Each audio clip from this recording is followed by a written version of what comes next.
আমার মা বলে, মারে স্বামীর টাকা খরচা করার আগে অনেক ভেবেচিন্তে খরচা করবি। কারণ কি, স্বামী না থাকলে জীবনটাই অন্ধকার, পৃথিবীটাই অন্ধকার। একমাত্র বাবার পরে হাজবেন্ডই হয় যে একটা মেয়ের শখ আহ্লাদ সব কিছু পূরণ করে। মেয়ে থাকতে সময় বাবাই করে, মেয়েটাকে দিয়ে দেওয়ার পরে হাজবেন্ডে করে। এর জন্য নিজে সেভিং করে সব কিছু একটু একটু করে জমিয়ে তারপরে তুমি খরচা করো। আমাকে আমার মা সব সময় বলে এই কথাটা। আরেকটা কথা কি জানো, তুমি যদি কোনো সময় কোনো প্রবলেমে পড়ে যাও, বিপদে পড়ে যাও, তখন এই যে আশেপাশের লোক, আত্মীয় স্বজন তখন কী বলবে বলো তো?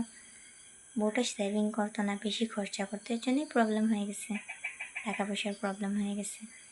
এর জন্য নিজেরটা নিজেরই হয়, নিজে সেভিং করে রাখাটা অনেক দরকার।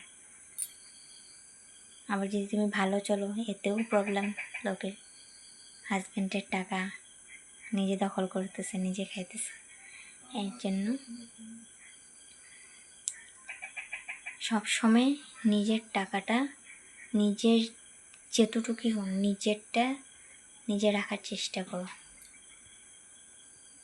কেন কি, লোকে অনেক কথাই বলবে, ভালো খারাপ,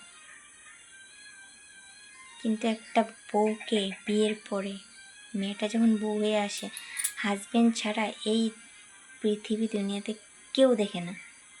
সত্যি কি মিশা কমেন্ট করে বলবা, কথাটা সত্যি কি মিশা। অনেকে বলবে যে হ্যাঁ ফ্যামিলির লোকে দেখে, এটা দেখে।